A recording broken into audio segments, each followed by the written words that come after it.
Gozo dos bens terrenos. O uso dos bens da terra é um direito de todos os homens? Esse direito é consequente da necessidade de viver.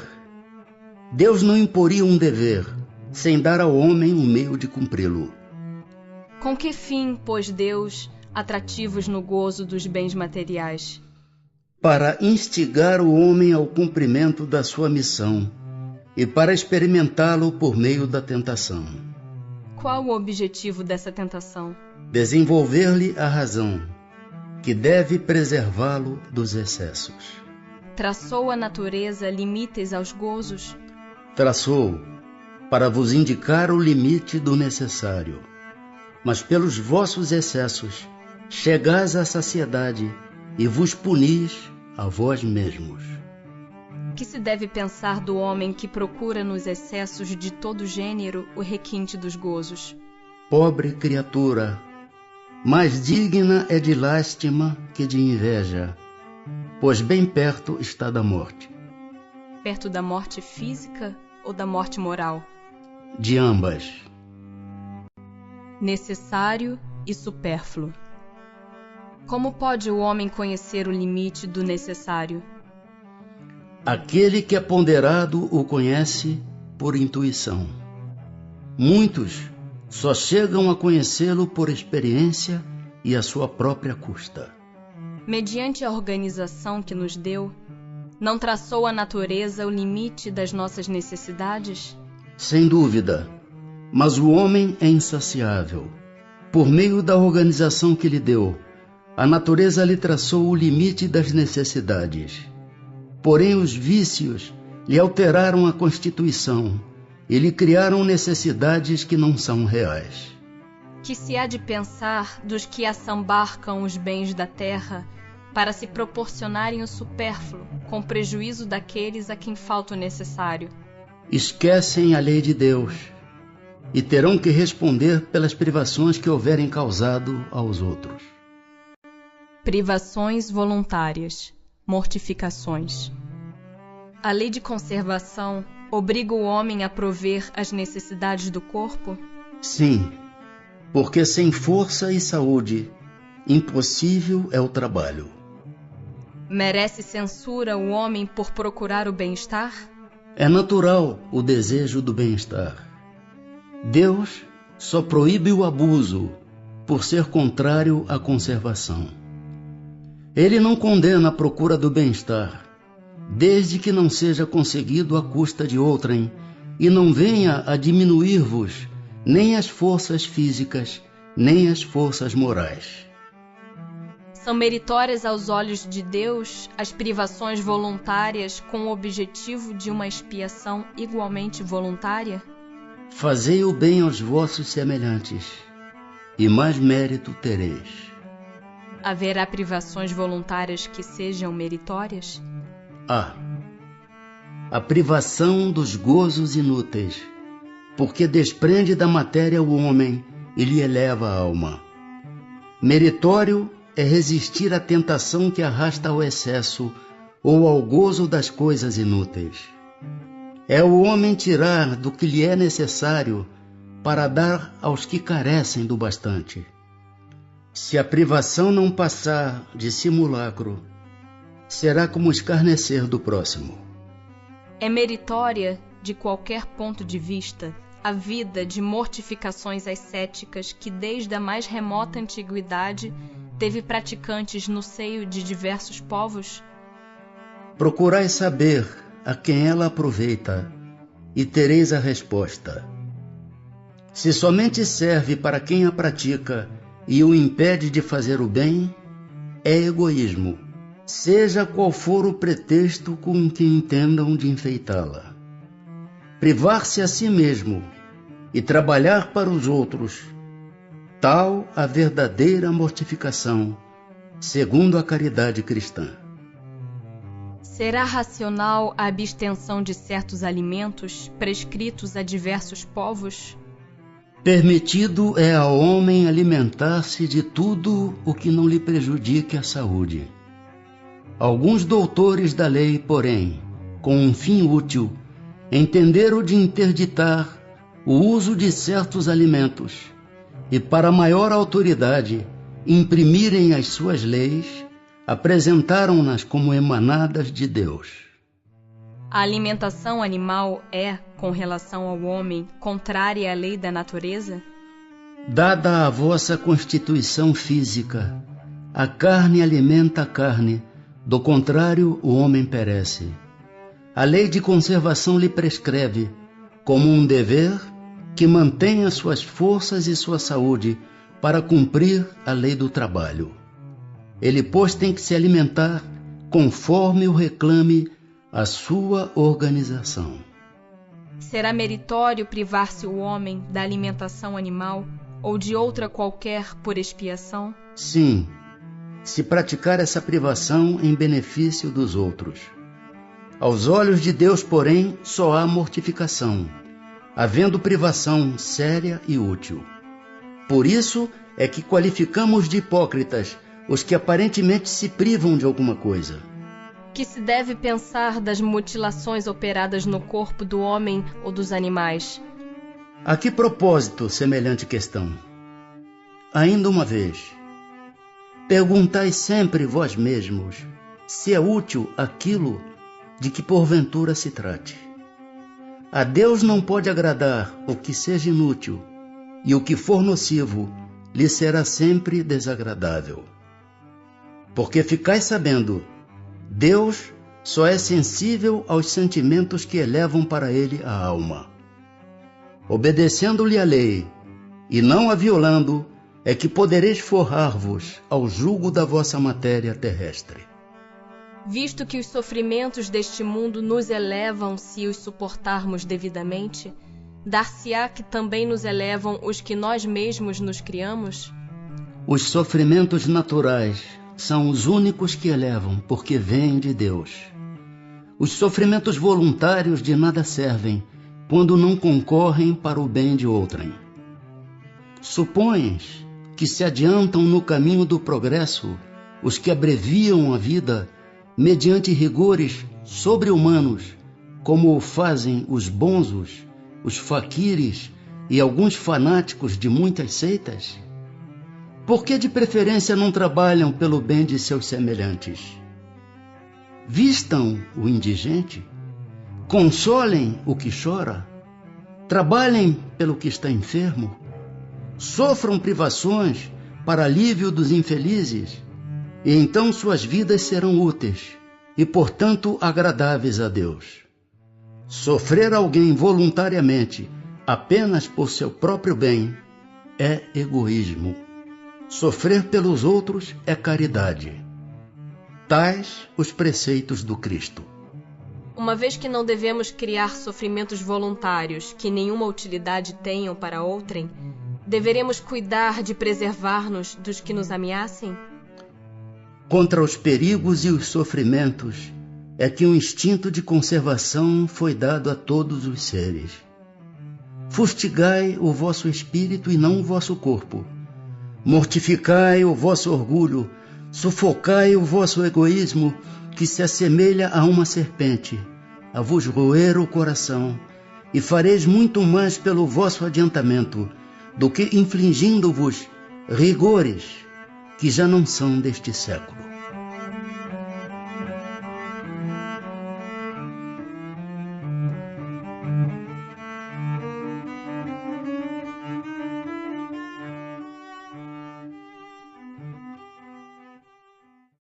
Capítulo 6 Da Lei de Destruição.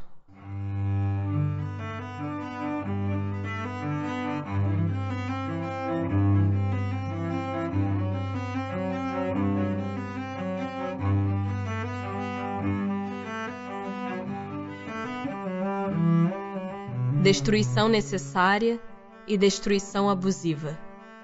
É lei da natureza a destruição? Preciso é que tudo se destrua para renascer e se regenerar. Porque o que chamais destruição não passa de uma transformação que tem por fim a renovação e melhoria dos seres vivos. O instinto de destruição teria sido dado aos seres vivos por desígnios providenciais? As criaturas são instrumentos de que Deus se serve para chegar aos fins que objetiva. Para se alimentarem, os seres vivos reciprocamente se destroem. Destruição esta que obedece a um duplo fim: manutenção do equilíbrio na reprodução, que poderia tornar-se excessiva, e utilização dos despojos do invólucro exterior, que sofre a destruição. Esse invólucro é simples acessório e não a parte essencial do ser pensante. A parte essencial é o princípio inteligente que não se pode destruir e se elabora nas metamorfoses diversas por que passa. Se a regeneração dos seres faz necessária a destruição, por que os cerca a natureza de meios de preservação e conservação? A fim de que a destruição não se dê antes do tempo. Toda destruição antecipada impede ao desenvolvimento do princípio inteligente.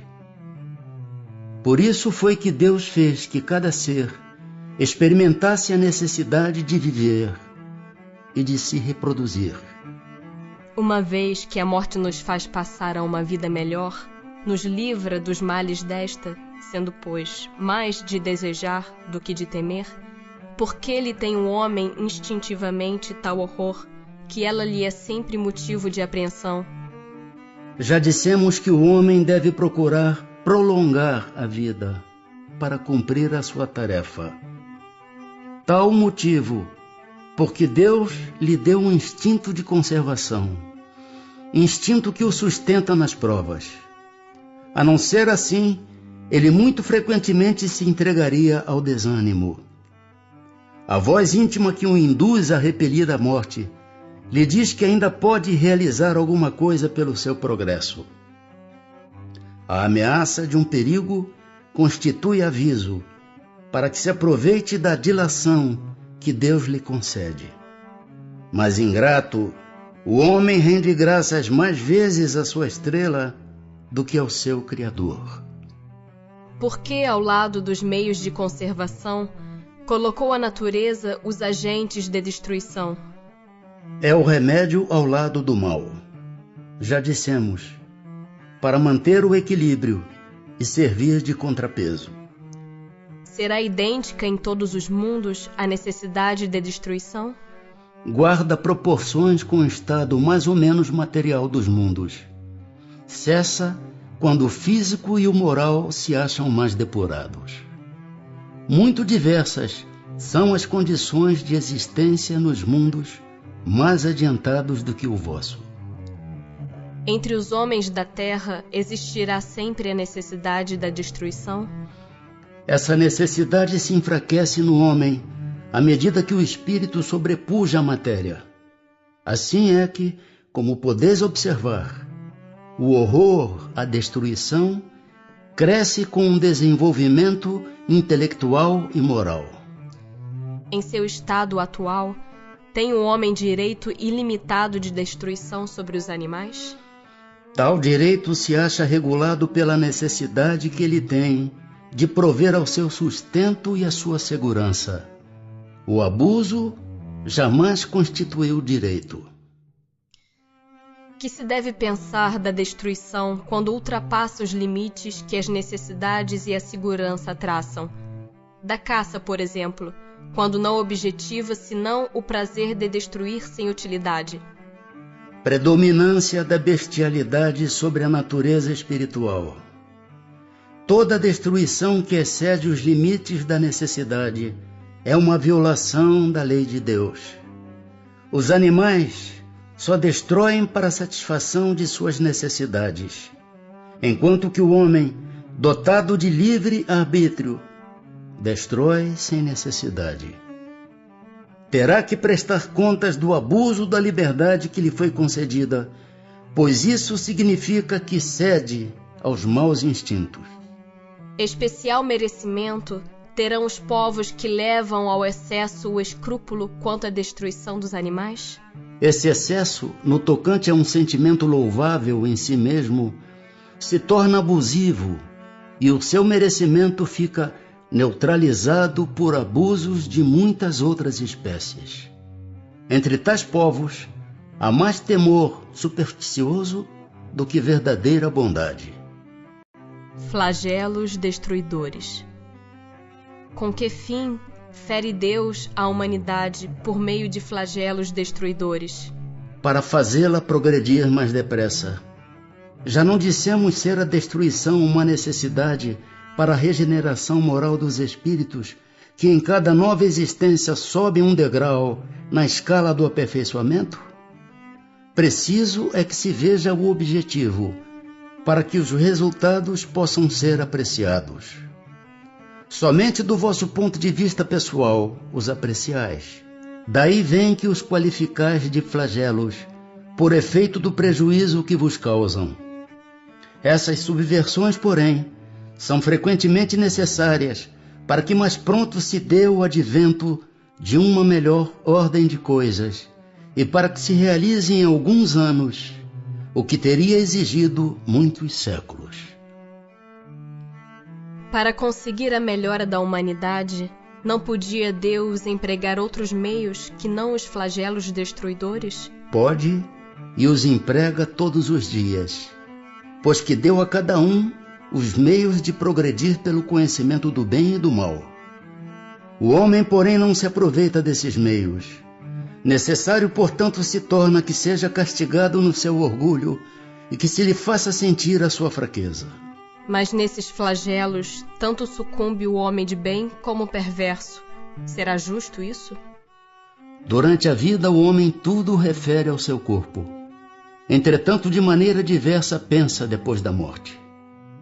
Ora, conforme temos dito, a vida do corpo bem pouca coisa é. 1 século no vosso mundo não passa de um relâmpago na eternidade. Logo, nada são os sofrimentos de alguns dias ou de alguns meses de que tanto vos queixais.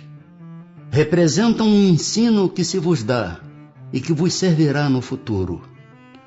Os espíritos que preexistem e sobrevivem a tudo formam um mundo real. Esses, os filhos de Deus, e o objeto de toda a sua solicitude. Os corpos são meros disfarces com que eles aparecem no mundo. Por ocasião das grandes calamidades que dizimam os homens, o espetáculo é semelhante ao de um exército, cujos soldados, durante a guerra, ficassem com seus uniformes estragados, rasgados ou perdidos. O general se preocupa mais com seus soldados do que com os uniformes deles. Mas nem por isso as vítimas desses flagelos deixam de o ser. Se considerasses a vida qual ela é, e quão pouca coisa representa com relação ao infinito, menos importância lhe daríeis. Em outra vida, essas vítimas acharão ampla compensação aos seus sofrimentos, se souberem suportá-los sem murmurar. Têm os flagelos destruidores utilidade do ponto de vista físico, não obstante os males que ocasionam? Tem. Muitas vezes mudam as condições de uma região, mas o bem que deles resulta, só as gerações vindouras o experimentam. Não serão os flagelos igualmente provas morais para o homem, por porem-no a braços com as mais aflitivas necessidades? Os flagelos são provas que dão ao homem ocasião de exercitar a sua inteligência, de demonstrar sua paciência e resignação ante a vontade de Deus, e que lhe oferece ensejo de manifestar seus sentimentos de abnegação, de desinteresse e de amor ao próximo, se não o domina o egoísmo. Dado é ao homem conjurar os flagelos que o afligem? Em parte é. Não, porém, como geralmente o entendem. Muitos flagelos resultam da imprevidência do homem. À medida que adquire conhecimentos e experiência, ele os vai podendo conjurar, isto é, prevenir, se lhes sabe pesquisar as causas.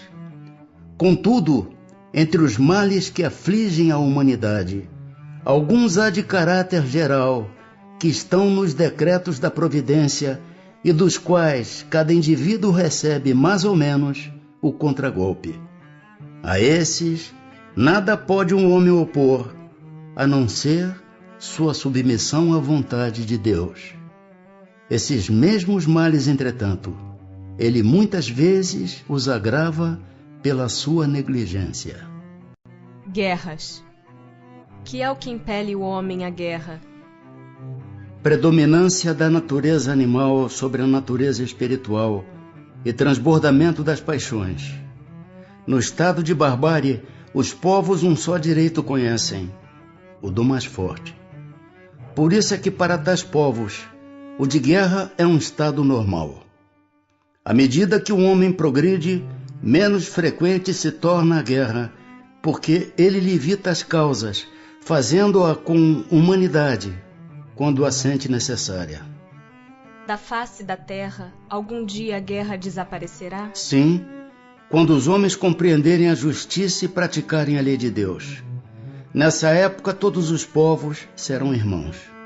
Que objetivou a providência tornando necessária a guerra?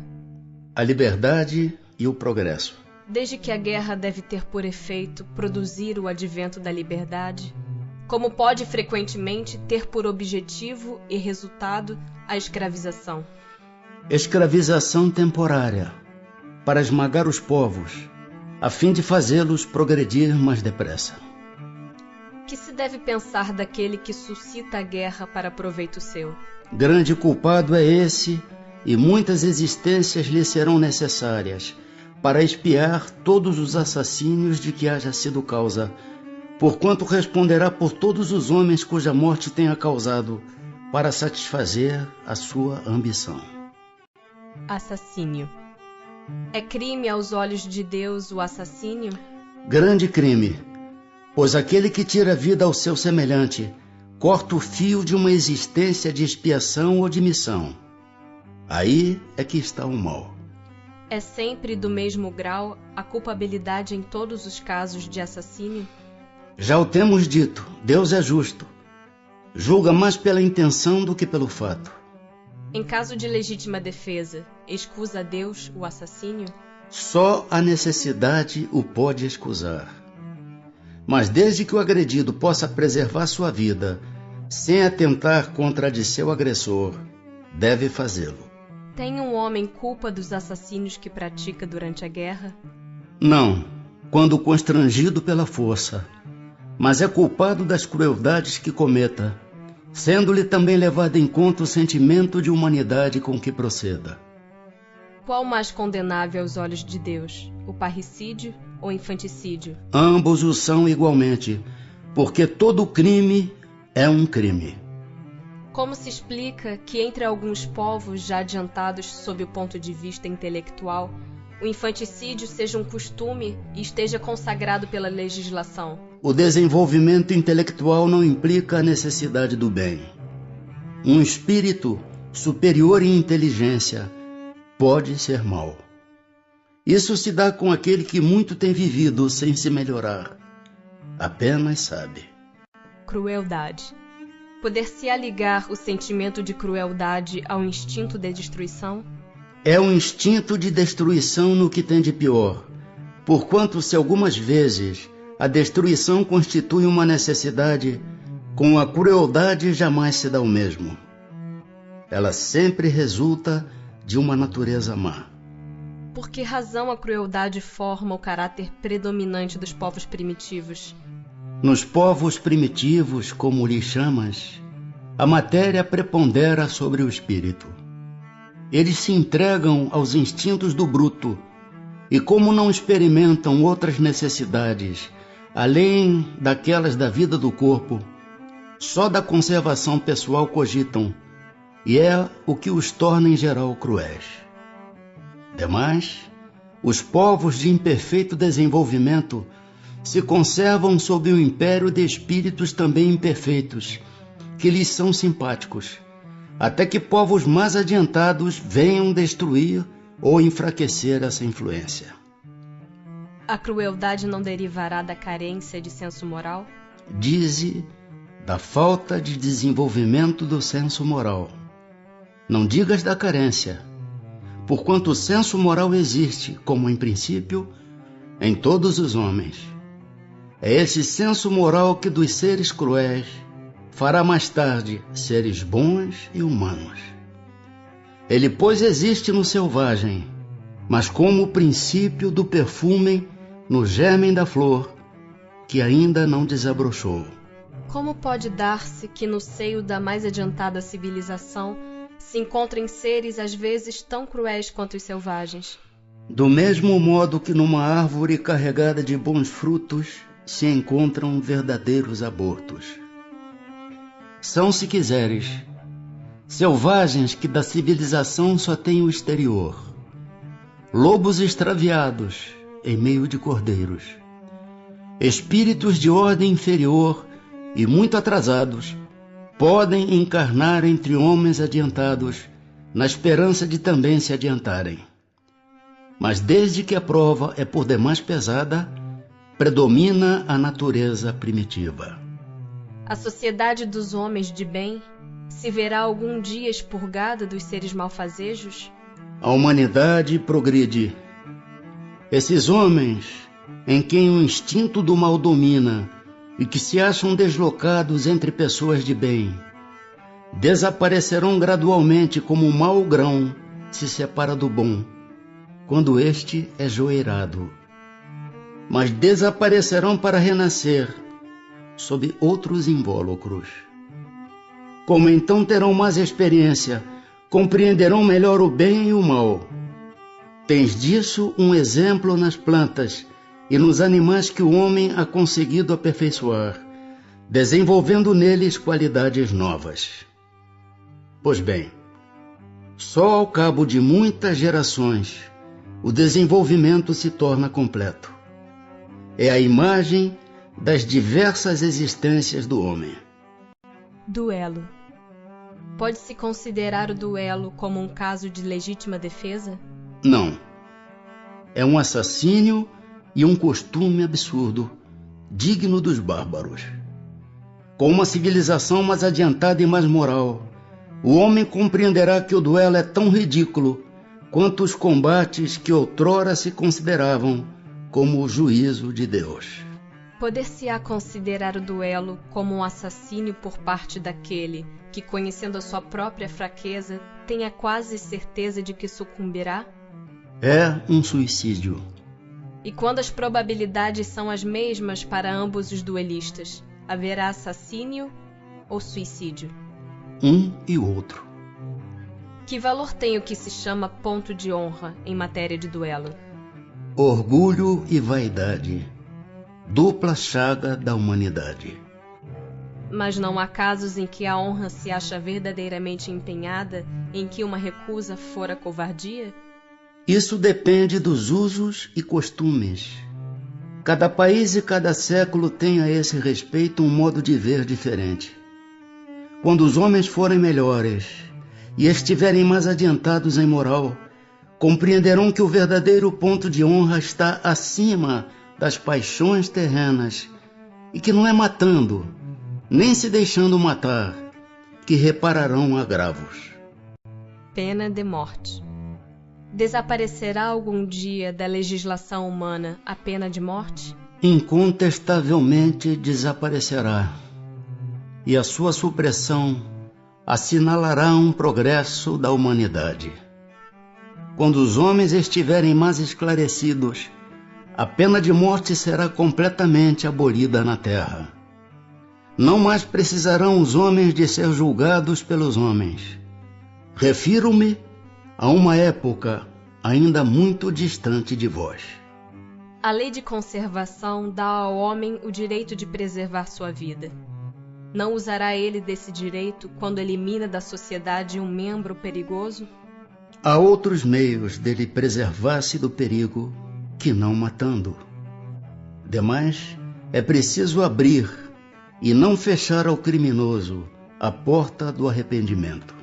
A pena de morte, que pode vir a ser banida das sociedades civilizadas, não terá sido de necessidade em épocas menos adiantadas? Necessidade não é o termo. O homem julga necessária uma coisa, sempre que não descobre outra melhor. À proporção que se instrui, vai compreendendo melhormente o que é justo e o que é injusto, e repudia os excessos cometidos nos tempos de ignorância em nome da justiça. Será um indício de progresso da civilização a restrição dos casos em que se aplica a pena de morte? Podes duvidar disso?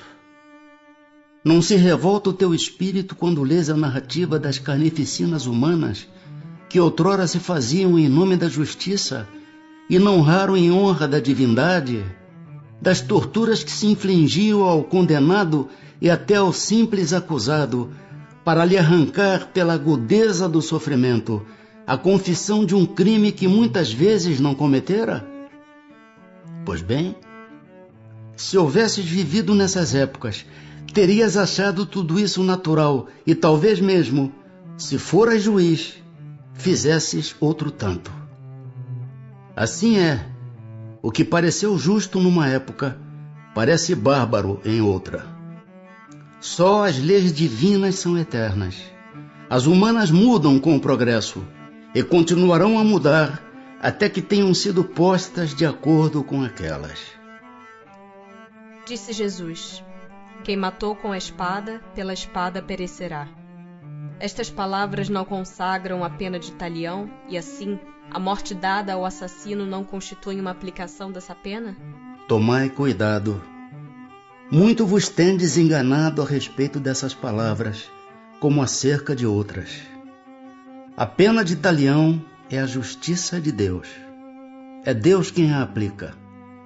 Todos vós sofreis essa pena a cada instante, pois que sois punidos naquilo em que haveis pecado, nesta existência ou em outra. Aquele que foi causa do sofrimento para seus semelhantes, virá a achar-se numa condição em que sofrerá o que tenha feito sofrer. Este o sentido das palavras de Jesus. Mas não vos disse ele também: perdoai aos vossos inimigos? E não vos ensinou a pedir a Deus que vos perdoe as ofensas, como houverdes vós mesmos perdoado? Isto é, na mesma proporção em que houverdes perdoado?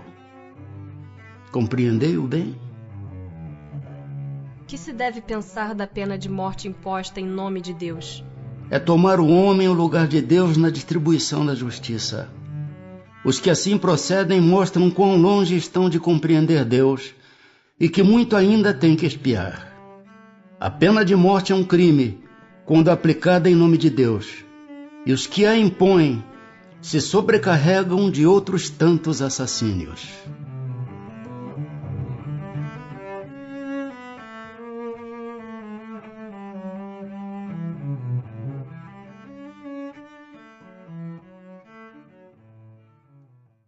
Capítulo 7 da Lei de Sociedade.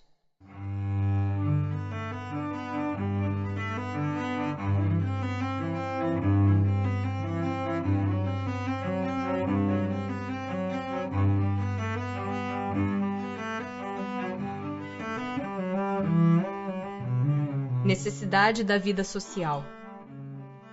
A vida social está em a natureza? Certamente. Deus fez o homem para viver em sociedade. Não lhe deu inutilmente a palavra e todas as outras faculdades necessárias à vida de relação. É contrário à lei da natureza o insulamento absoluto? Sem dúvida, pois que por instinto os homens buscam a sociedade, e todos devem concorrer para o progresso, auxiliando-se mutuamente. Procurando a sociedade, não fará o homem mais do que obedecer a um sentimento pessoal? Ou há nesse sentimento algum providencial objetivo de ordem mais geral? O homem tem que progredir. Isolado não lhe é isso possível, por não dispor de todas as faculdades. Falta-lhe o contato com os outros homens. No isolamento, ele se embrutece e estiola. Vida de isolamento. Voto de silêncio. Concebe-se que, como princípio geral, a vida social esteja na natureza. Mas uma vez que também todos os gostos estão na natureza, por que será condenável o do isolamento absoluto desde que cause satisfação ao homem? Satisfação egoísta. Também há homens que experimentam satisfação na embriaguez. Merece-te isso aprovação? Não pode agradar a Deus uma vida pela qual o homem se condena a não ser útil a ninguém. Que se deve pensar dos que vivem em absoluta reclusão, fugindo ao pernicioso contato do mundo? Duplo egoísmo. Mas não será meritório esse retraimento se tiver por fim uma expiação, impondo-se àquele que o busca uma privação penosa? Fazer maior soma de bem do que de mal constitui a melhor expiação. Evitando o mal, aquele que por tal motivo se isola cai noutro, pois esquece a lei de amor e de caridade. Que pensar dos que fogem do mundo para se votarem à missão de socorrer os desgraçados? Esses se elevam, rebaixando-se. Têm o duplo mérito de se colocarem acima dos gozos materiais e de fazerem o bem, obedecendo à lei do trabalho. E dos que buscam no retiro a tranquilidade que certos trabalhos reclamam? Isso não é retraimento absoluto do egoísta. Esses não se isolam da sociedade, porquanto para ela trabalham. Que pensar do voto de silêncio prescrito por algumas seitas desde a mais remota antiguidade? Perguntai antes a vós mesmos se a palavra é faculdade natural e por que Deus a concedeu ao homem. Deus condena o abuso e não o uso das faculdades que lhe outorgou. Entretanto, o silêncio é útil, pois no silêncio pões em prática o recolhimento. Vosso espírito se torna mais livre e pode entrar em comunicação conosco. Mas o voto de silêncio é uma tolice. Sem dúvida obedecem à boa intenção os que consideram essas privações como atos de virtude. Enganam-se, no entanto, porque não compreendem suficientemente as verdadeiras leis de Deus. Laços de família. Por que é que entre os animais os pais e os filhos deixam de reconhecer-se desde que estes não mais precisam de cuidados? Os animais vivem vida material e não vida moral. A ternura da mãe pelos filhos tem por princípio o instinto de conservação dos seres que ela deu à luz. Logo que esses seres podem cuidar de si mesmos, ela está com a sua tarefa concluída. Nada mais lhe exige a natureza. Por isso é que os abandona, a fim de se ocupar com os recém-vindos.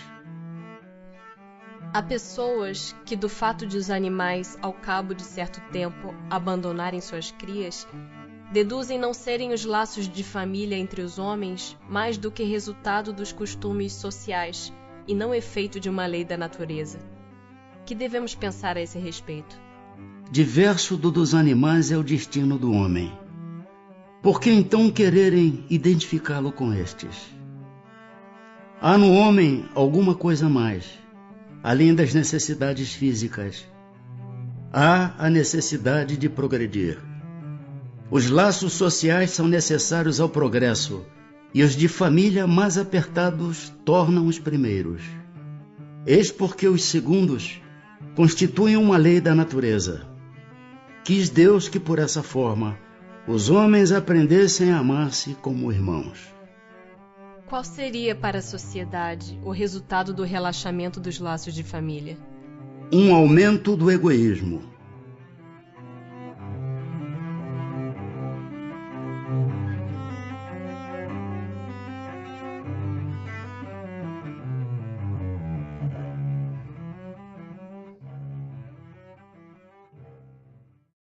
Capítulo 8 da Lei do Progresso.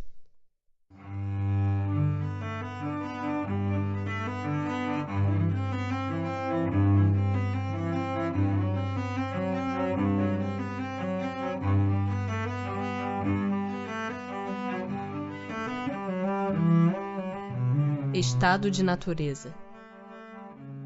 Serão coisas idênticas o estado de natureza e a lei natural? Não. O estado de natureza é o estado primitivo. A civilização é incompatível com o estado de natureza, ao passo que a lei natural contribui para o progresso da humanidade. Tendo o homem, no estado de natureza, menos necessidades, isento se acha das tribulações que para si mesmo cria quando num estado de maior adiantamento. Diante disso, que se deve pensar da opinião dos que consideram aquele estado como da mais perfeita felicidade na terra? Que queres? É a felicidade do bruto. Há pessoas que não compreendem outra. É ser feliz à maneira dos animais. As crianças também são mais felizes do que os homens feitos. Pode o homem retroceder para o estado de natureza? Não. O homem tem que progredir incessantemente e não pode volver ao estado de infância. Desde que progride, é porque Deus assim o quer. Pensar que pode retroceder à sua primitiva condição fora negar a lei do progresso. Marcha do progresso. A força para progredir busca o homem em si mesmo ou o progresso é apenas fruto de um ensinamento? O homem se desenvolve por si mesmo naturalmente, mas nem todos progridem simultaneamente e do mesmo modo. Dá-se então que os mais adiantados auxiliam o progresso dos outros por meio do contato social. O progresso moral acompanha sempre o progresso intelectual? Decorre deste, mas nem sempre o segue imediatamente. Como pode o progresso intelectual engendrar o progresso moral? Fazendo compreensíveis o bem e o mal. O homem desde então pode escolher. O desenvolvimento do livre-arbítrio acompanha o da inteligência e aumenta a responsabilidade dos atos. Como é nesse caso que muitas vezes sucede serem os povos mais instruídos os mais pervertidos também? O progresso completo constitui o objetivo. Os povos, porém, como os indivíduos, só passo a passo o atingem. Enquanto não se lhes haja desenvolvido o senso moral, pode mesmo acontecer que se sirvam da inteligência para a prática do mal. O moral e a inteligência são duas forças que só com o tempo chegam a equilibrar-se. Tem o homem o poder de paralisar a marcha do progresso? Não, mas tem às vezes o de embaraçá-la. Que se deve pensar dos que tentam deter a marcha do progresso e fazer que a humanidade retroceda? Pobres seres que Deus castigará. Serão levados de roldão pela torrente que procuram deter. Não há homens que de boa fé impedem ao progresso, acreditando favorecê-lo, porque do ponto de vista em que se colocam, o veem onde ele não existe? Assemelham-se a pequeninas pedras que, colocadas debaixo de uma roda de uma grande viatura, não a impedem de avançar. Segue sempre marcha progressiva e lenta o aperfeiçoamento da humanidade? Há o progresso regular e lento, que resulta da força das coisas. Quando, porém, um povo não progride tão depressa quanto deveria, Deus o sujeita de tempos a tempos a um abalo físico ou moral que o transforma. Bastante grande é a perversidade do homem. Não parece que, pelo menos do ponto de vista moral, ele, em vez de avançar, caminha aos recuos? Engana-vos. Observa bem o conjunto e verás que o homem se adianta, pois que melhor compreende o que é o mal e vai dia a dia reprimindo os abusos. Faz-se necessário que o mal chegue ao excesso para tornar compreensível a necessidade do bem e das reformas. Qual o maior obstáculo ao progresso? O orgulho e o egoísmo. Refiro-me ao progresso moral, porquanto o intelectual se efetua sempre. À primeira vista, parece mesmo que o progresso intelectual reduplica a atividade daqueles vícios. desenvolvendo a ambição e o gosto das riquezas, que a seu turno incitam o homem a empreender pesquisas que lhe esclarecem o espírito. Assim é que tudo se prende no mundo moral como no mundo físico, e que do próprio mal pode nascer o bem. Curta, porém, é a duração desse estado de coisas, que mudará à proporção que o homem compreender melhor que, além da que o gozo dos bens terrenos proporciona, uma felicidade existe maior e infinitamente mais duradoura.